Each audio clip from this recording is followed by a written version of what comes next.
Apa-apaan ini si pengecut di depanku berani memprovokasiku. Tadi saat aku lapar saja dia tidak berani melawanku. Sekarang setelah aku kenyang kamu malah muncul. Apa aku terlalu baik padamu ya? Sebenarnya landak itu awalnya berniat untuk langsung kabur. Tapi setelah dia mengamati secara diam-diam untuk beberapa saat, melihat aku bukan hanya tidak peduli pada serangan lebah, bahkan membiarkan si burung madu kecil yang lemah ikut mengambil bagiannya, dia pun mengubah pikirannya. Dia merasa aku adalah musang madu yang lemah dan mudah ditindas. Jadi dengan pemikiran kekanak-kanakan seperti itu, dia tidak tahan dan langsung maju. Dia pun mengubah pikirannya. Dia merasa aku adalah musang madu yang lemah dan mudah ditindas. Jadi dengan pemikiran kekanak-kanakan seperti itu, dia tidak tahan dan langsung maju. Aku menatap ekspresi meremehkan di wajahnya. Seketika amarahku meledak. Hei landak kecil, kamu cari mati. Akan aku kabulkan keinginanmu. Selesai bicara aku mengaum dengan marah. Menggerakkan keempat kakiku dan langsung menyerbu. Pada saat yang sama, monitor di dalam taman merekamku saat menindas singa kecil. Adegan menggigit putus pagar kawat semuanya terekam. Dan juga sedang disiarkan langsung secara nasional. Seketika para penonton di ruang siaran langsung menjadi heboh. Meskipun hanya seekor musang madu. Terlalu konyol. Mulai sekarang musang madu kecil ini adalah idolaku.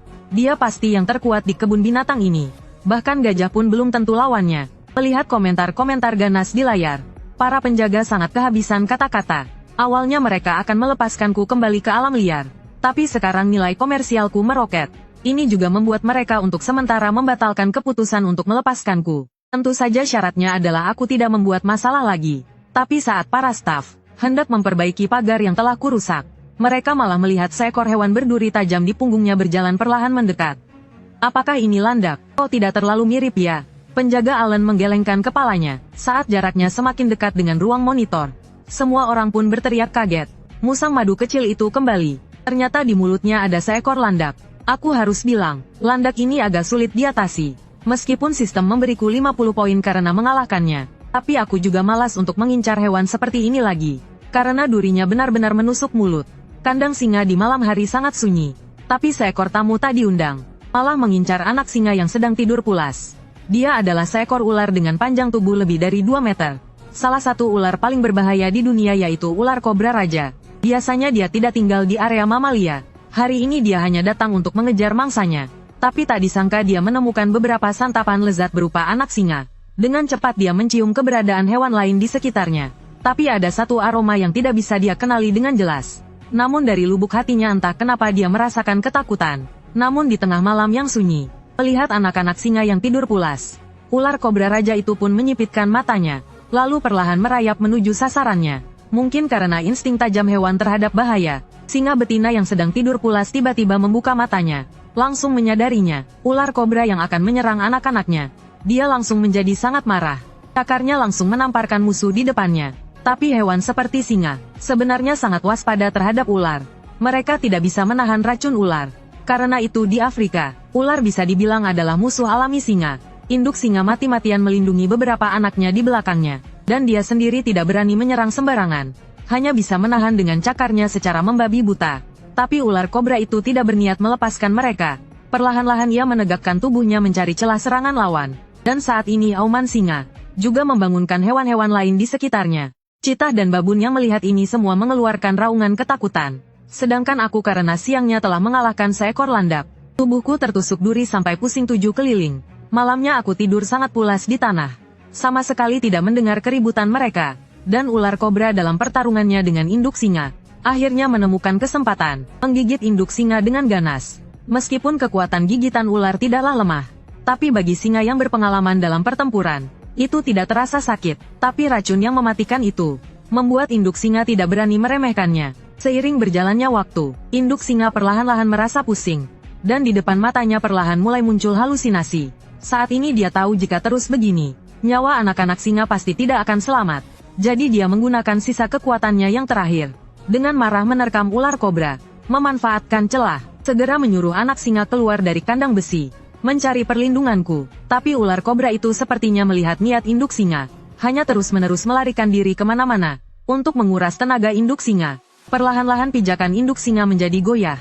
Akhirnya matanya menjadi gelap, dan ambruk ke tanah. Dan si ular king cobra juga mengarahkan targetnya pada beberapa anak singa yang melarikan diri. Melihat king cobra yang semakin mendekat, anak singa itu gemetar ketakutan.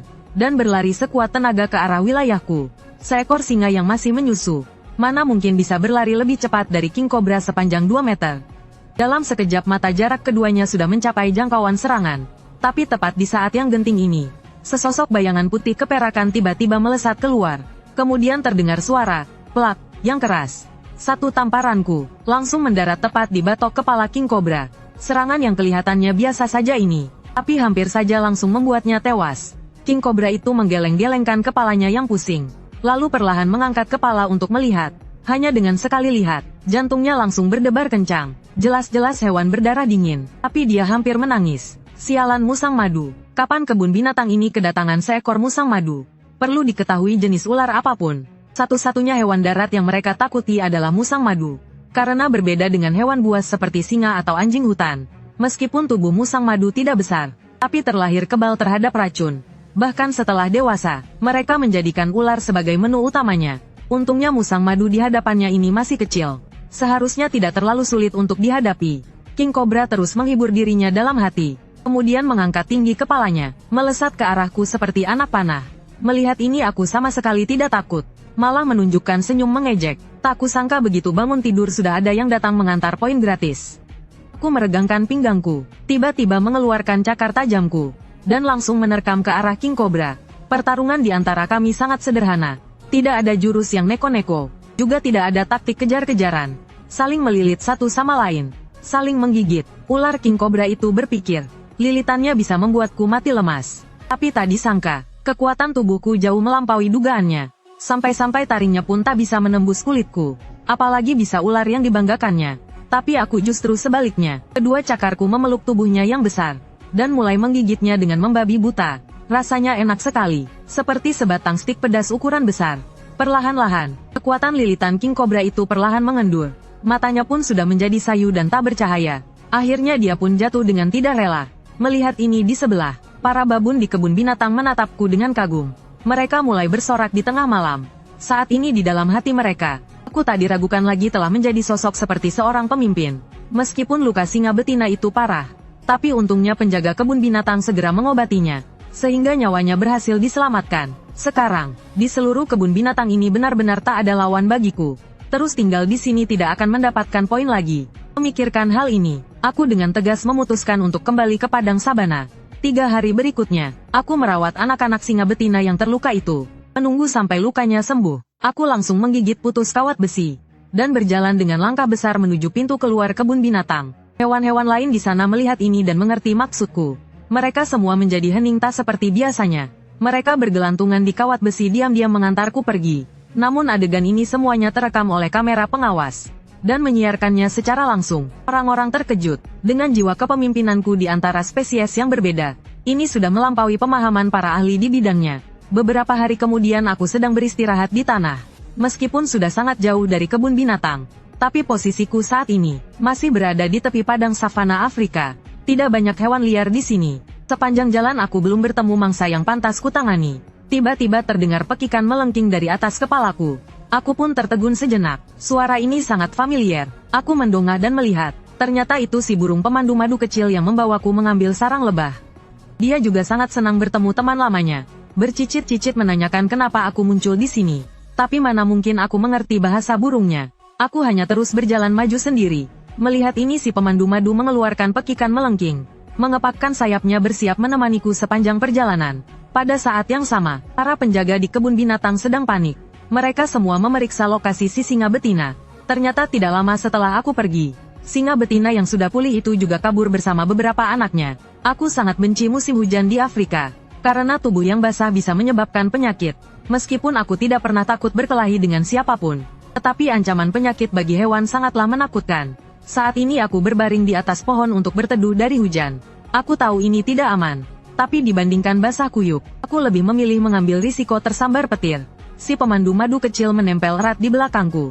Dia benar-benar terlalu kecil. Di tengah badai ini dia hanya bisa mencari perlindungan dariku. Hujan ini turun sepanjang malam. Kalau masih di kebun binatang, aku bisa tidur nyenyak sampai siang. Tapi sekarang di padang savana Afrika ini, aku harus selalu waspada setiap saat. Saat itu, tiba-tiba seekor singa betina yang terluka berlari dari kejauhan. Di belakangnya diikuti oleh anak-anaknya. Terlihat jelas mereka sedang diburu oleh predator lain.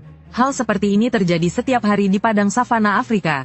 Aku sudah terbiasa melihatnya. Tunggu, kenapa anak-anak singa ini terlihat begitu familiar? Begitu mendekat aku baru sadar. Mereka adalah singa betina yang sering kuganggu di kebun binatang model. Dan tidak jauh di belakangnya, masih diikuti oleh 3 anjing liar Afrika. Tidak kusangka mereka juga berhasil kabur. Seekor singa betina tanpa kelompok. Sangat berbahaya di sini, terutama anak-anaknya yang ada di sampingnya. Mudah menjadi sasaran hewan karnivora lain. Tapi takdirku dengan keluarga singa ini memang cukup dalam. Karena kita bertemu lagi, aku tidak bisa hanya diam melihat mereka dalam kesulitan. Memikirkan hal ini aku berubah menjadi bayangan perak. Dan melompat turun dari pohon. Menghadapi kemunculanku yang tiba-tiba, singa dan anjing liar itu terkejut. Tapi setelah melihat wujudku dengan jelas, beberapa anak singa itu senang seperti anjing husky. Mereka dengan liar masuk ke dalam pelukanku. Meskipun sebelumnya aku menganggap mereka mainan, tapi bagaimanapun aku pernah menyelamatkan mereka dari mulut king cobra. Jadi anak-anak kecil ini sangat akrab denganku. Singa betina itu juga merasa lega saat melihatku. Karena dia tahu betul, dia sangat tahu kekuatanku. Bahkan jika datang 10 anjing liar lagi, mereka bukanlah lawanku. Melihatku yang begitu akrab dengan anak-anak singa, ketiga anjing liar itu tercengang. Kalau mundur sekarang, melihat mangsa di depan mata rasanya sayang. Tapi kalau menyerang, lawannya adalah seekor ratel yang tidak bisa diremehkan. Ratu anjing liar mereka selalu mengajari mereka sejak kecil. Selama kalian bersatu, singa dan citah bisa dilawan dengan mudah. Tapi jangan pernah memprovokasi ratel, karena itu akan membawa bencana bagi kelompok. Ku melihat anak-anak singa yang menempel padaku, dan tidak mendorong mereka. Sebaliknya aku mengamati ketiga makhluk di depanku. Tadi aku tidak bisa melihat dengan jelas dari atas pohon. Aku hanya tahu anak-anak singa bertemu dengan predator. Sekarang baru kusadari, yang berdiri di hadapanku adalah 3 anjing liar dengan keahlian menyerang bagian belakang. Bisa dibilang aku sangat membenci hewan jenis ini. Mereka terkenal di seluruh dunia karena memakan mangsanya hidup-hidup. Itu juga yang membuatku sama sekali tidak menyukainya.